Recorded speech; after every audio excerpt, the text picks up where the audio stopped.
So the Grand National runs this Saturday. It's come around again, or does it? It's being threatened by disruption by animal rights activists. They're planning to form a human barricade across the entire Aintree course. But would making one of the most popular sporting events of the year a target in that way cause more harm than good? Joining us is broadcaster Dawn Neeson, who says protesting in this particular way actually alienates the public you're trying to get on side, while Orla Cochrane from Animal Rising, which used to be called Animal Rebellion, says that this is, in fact, the best way to highlight their cause. But is it?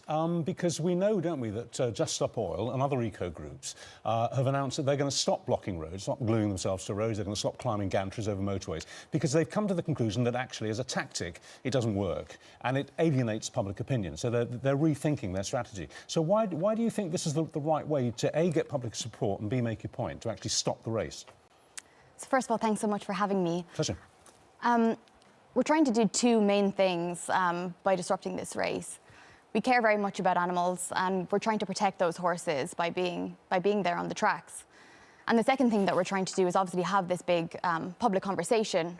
For example, I know I'm here today. I'm sure 1 million families are at home having these conversations around breakfast. So I think it is quite an effective way to protest. What are you trying to protect the horses from, exactly? Well, we know that every other day a horse dies in horse racing in the UK. And we know that since, I think, the year 2000, there's been over 50 horses died at Aintree alone. Mm-hmm. How will you actually stop the race? Because you were infiltrated by a national newspaper who got your plans and exposed them. So you've lost the element of surprise. What are you planning to do on Saturday? So we're going to be turning up outside the gates of Aintree at 9:30 a.m. on Saturday, and we'd encourage any other animal lovers to be there with us. Yeah, but what about stopping the race? How are you planning to do that? Well, we're going to be there. I think originally we had about 100 people who would be taking part in this protest, and now we're looking at 300 plus people outside the gates. So you're going to try and force you, once the gates are open, you're going to try and force your way onto the course and link arms or glue yourselves together or what? I'm actually not sure what the exact tactics are going to be on the day.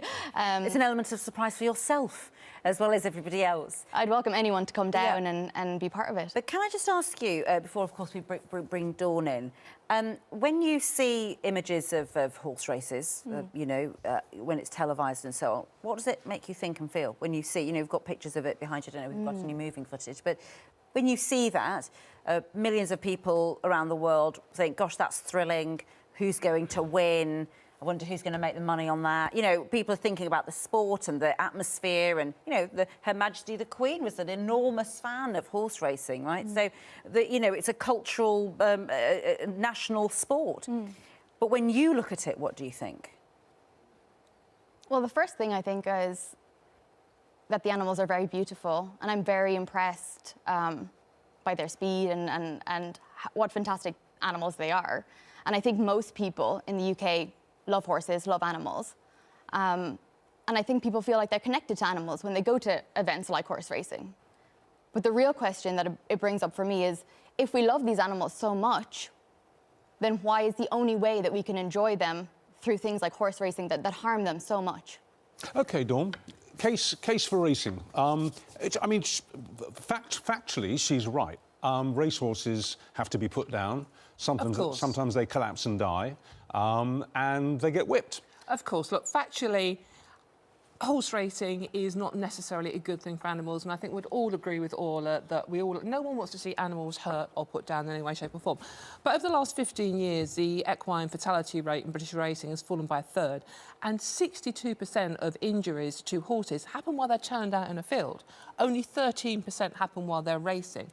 And if Orla's protest is going to be simply standing outside with placards, raising awareness of the injuries that can occur to horses during racing, fair enough. But we know from the newspaper expose that this is not going to be a peaceful protest, that the plan is to invade the racecourse, to go through with bolt cutters, to climb over the fences, to actually get on the course in front of 50,000 very passionate horse racing fans and prevent the actual race from running.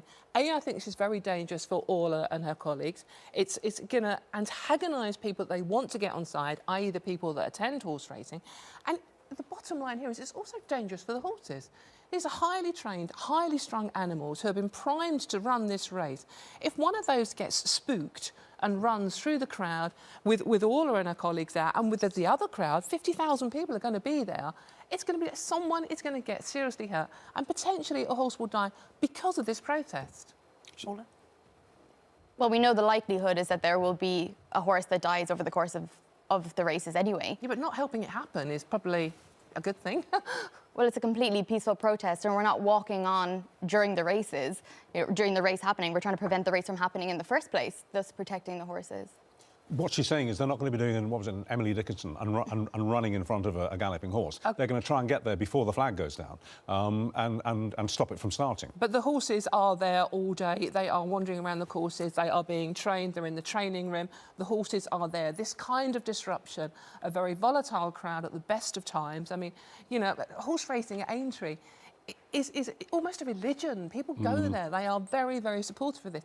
And the other thing to say about horse racing is that it raises a lot of money in taxation. I mean, I think it's like, it's several £million. I think it's £30 million gets paid in taxes by the horse racing industry. And the Veterinary Association also fund veterinary care for horses all over the place. And the final thing I want to say about this is if you stop horse racing, which is impossible, it's such a global thing, if you stop horse racing, what happens to those horses? Are you saying we should stop using all horses for everything? Well, the thing is, but it's a big if, isn't it? I mean, you're not going to stop it. You might. You're playing your cards very close to your chest here this morning. I understand that. But let's say that you're successful in your terms on Saturday and you stop the race from happening, or at least you delay it. Yes, you'll have got publicity, but you'll hack a lot of people off. Not just the people at the course, but people watching at home on television. You're not probably going to make very many converts, and you're never going to stop horse racing. You aren't, are you? It's an Everest you're never going to scale.